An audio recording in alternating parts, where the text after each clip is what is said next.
Aloha, everyone. Hope you're having a glorious day. We are talking about the Holy Spirit.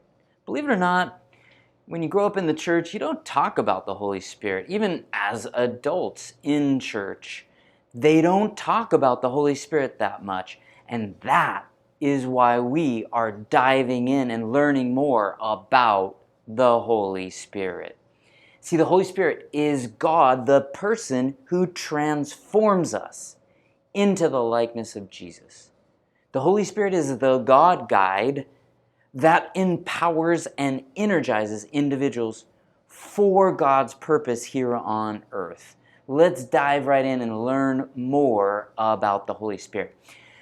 There was a man named Simon, and Simon saw the disciples, Peter, John, and Philip, lay hands on Samaritans.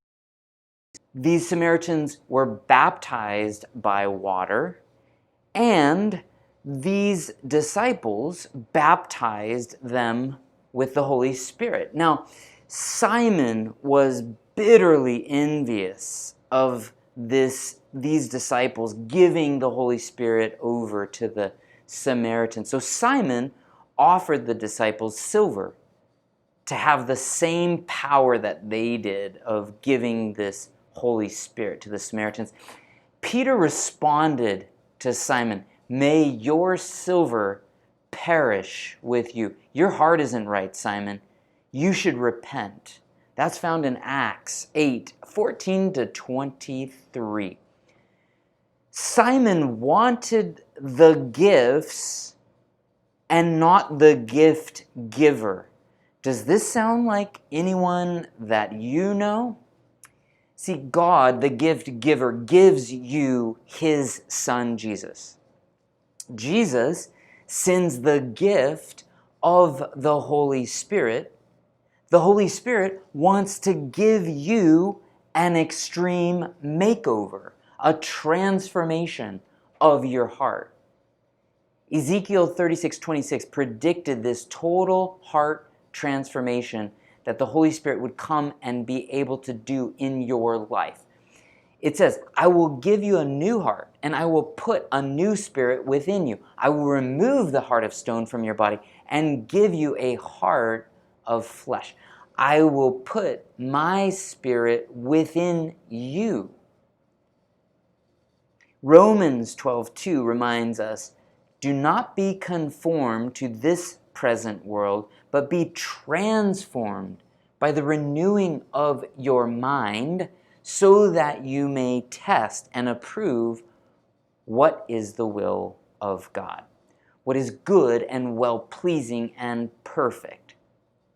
And finally, Ephesians 4:22 to 24 teaches us, "You were taught with reference to your former way of life to lay aside the old man who is being corrupted in accordance with deceitful desires, to be renewed in the spirit of your mind, and to put on the new man who has been created in God's image, in righteousness and holiness that comes from truth." So we may serve in the new life of the Spirit. Romans 7:6 reminds us. This transformation starts with the mind. So you have two choices.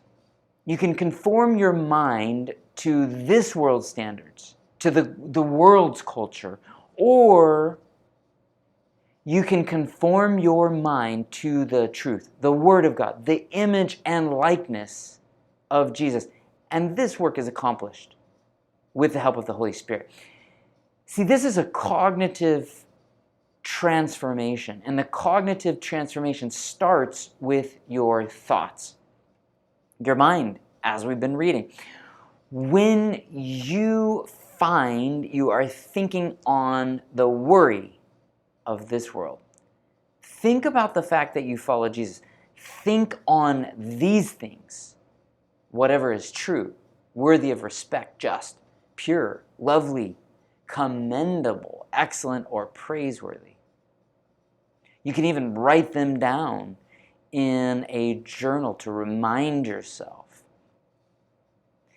See, bringing Jesus into your work, or bringing Jesus into your friendships, bringing Jesus into your marriage, bringing Jesus into helping others, helping acts of kindness.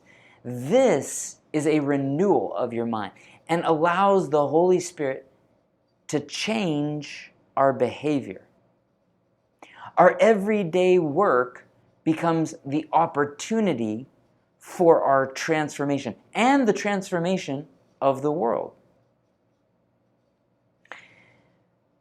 I can give you a practical example of this. One day I had to go in and clean my office on a Saturday, and I was just in a foul mood. I was cleaning the office and resenting the task. And then I reminded myself, wait a minute, I follow Jesus. And Jesus, through the Holy Spirit, has set up some very important people for me to meet with next week. And these people would want and expect a clean office. And I get the privilege of cleaning this office so that it's ready and prepared for them to receive this appointment that has been ordained and assigned by God for me to interact with them and be able to help them.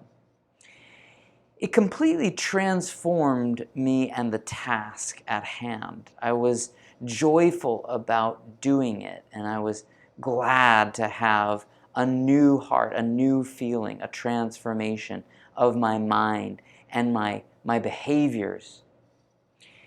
You see, you were bought with a great price. So we cannot buy this gift of the Holy Spirit like Simon tried to. We were already bought with the blood of Jesus. And you were bought with the good news, the gospel of Jesus. So next time we will discuss the gospel.